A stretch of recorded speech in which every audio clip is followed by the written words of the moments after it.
Starting today, I'm trying something new. I'm going to be sitting down for these reviews, just like I assume you guys are. Do you like it? If so, comment below. Do you not like it? Comment below. If you think I look fat, fuck you. Cue title scene! It's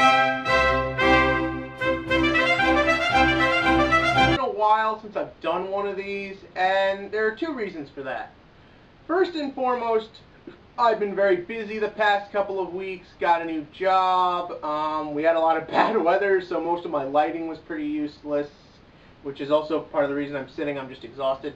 And the second reason is that, well, it was a two-parter. Not like just continuing the stories in like legit part 1, part 2 type thing.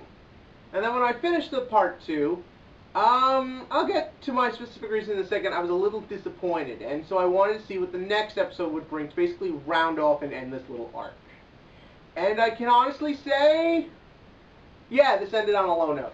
First up, the good stuff, because there is something very amazing that happened in our duel between Yugioh and Reiji. That's right, he gets a name now. And that is, Reiji's deck was startlingly realistic. I've seen decks like that. Here's the thing, in the metagame of Yu-Gi-Oh, the ultimate goal, besides like getting your opponent's life points to 0, is to essentially figure out how to thin your deck out as fast as possible to eliminate the chance factor of things. Get what you need, use it all logically, and use it well. And in this duel, for maybe the first time in a long time, Reiji did that. He had perfect manipulation of his deck, perfect control of where to go, and his moves weren't unrealistic. I could totally see that if he didn't have one or two of the cards in his hand, he would have played it differently. And he had the option to play it differently. His combos worked. They made sense. I thought it was really clever how we saw synchros, fusions, and Xyz, and he had perfect mastery of that. I thought just his confidence was very good. I buy this character. I'm on board and I am invested. That duel was fucking amazing. Up until the last couple of turns. Okay. I think we all expected he would probably have pendulums, or he would have something to equal pendulums. It would make sense, and in this past episode they did, I like that they addressed that with LDS's endless resources, and they actually brought up, business type stuff with investments. It would make sense he could design his own pendulums based on what he saw with Yugioh. The problem is the way the duel resolves, in that it doesn't. My problem with that isn't necessarily that they did that, it's that they did the same thing with Zale. That's right, this duel was virtually the same thing as Yuma versus Kaito. And at first, it's okay, because you need to show the strength of the rival, you need to show their intelligence, and you need to show how their deck works. There's only so many ways you can do that.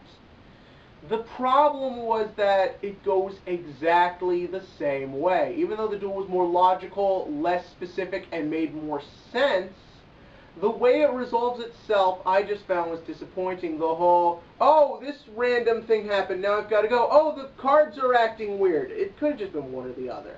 And then it's like, oh, we'll just give you the win, so in a way this whole thing was pointless. And I just kind of thought that maybe they could have gone a bit more creative than doing the exact same thing as last time. What I was seriously actually hoping was happening was that Yugioh was going to lose. And that they would lose their dual school. That would be unexpected. That would be crazy. That would get a lot of people by the balls. And now they've got to join the school. And now the series becomes Yugioh, who is supposed to be lacking in confidence and very nervous and scared. Granted, we never see that. It's just exposition to us all day. Would have to develop and grow as a leader and have to actually be serious and figure out a way to save their dual school. You could then make it Shingo becomes a better character as he tries to help them for whatever reason. You could have a great lead into what our main plot is. You have another reason to bring the Dark Rebellion Xyz guy back into this. I thought it really would have opened the doors in a lot of ways that Yu-Gi-Oh hasn't. The idea that they do fail and they now have to deal with the repercussions and how those repercussions move the story forward. Instead, it all just ends with a nice little bow and all happy, dappy, dappy.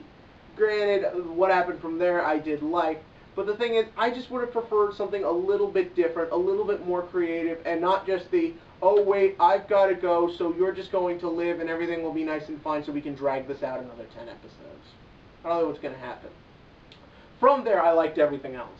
I think it's really interesting how it really sounds like this rebellion guy is on the manhunt. He is finding people. He is hurting them. I love that that is how action duels is implemented in the main story, where it's like, he's hurting people, but how? It's not an action duel. That's the mystery. I loved that the Satsuki-looking chick actually seems like she's going to have relevancy and a presence in this show. Will it be a big one or even last that long? Probably not, but I think it could be really interesting where we go with these three LDS kids now that they're here and where things go from there. Like I said, I like implementing business concepts and showing them smartly. And also, Reiji's a fun character. He's got that dark, menacing intelligence that I think Yu-Gi-Oh! Rivals have been lacking since Kaiba. But his motives are a bit more straightforward. Will he probably turn into a good guy later? Most likely, but I think it's been shown and presented in a way that is viable and logical to the viewer. And that's what I really enjoyed about these couple of episodes. I hated the duel between Yuya and the teacher, principal, or whatever. That was stupid. I really am getting sick and tired of Yuya's personality being more just through exposition, and whenever it's trying to be shown, just him whining. Why did you not assume people would figure out a way to make more pendulums, that the summons just included you selfish dick? And not only that, it's just kind of like, we've seen this so many times before. Yuma needed to regain his confidence by going up to another older, wiser teacher who knew about his past. Yuya needed to be taught by an older, wiser teacher who knew about his past. Again, so many ways you can do it. I understand that. But you could have been a bit more creative. Again, I still feel like we barely know Yuya. He's hardly shown a personality. He's had one or two good moments. I just wish we could get more out of this character. Again, I like that Reiji's being developed. I like that Yuzu's been given a good personality. But dear God, just do something for this character. That being said, I think it was funny at the end there where it's like the classic like Dead Master movie ending from Rocky 3. That was good. But yeah, other than that, started out great, kind of ended disappointed. Next week looks interesting, but again, another mini tournament arc. Come on, just do something a little bit different for once. But what did you think? Maybe you agree with me. Maybe you completely disagree with me. Leave that comment below and comment on what you think of me sitting down for these videos. And as always, click to like and click to subscribe, because even though this wasn't a completely positive review, let's hope things get better.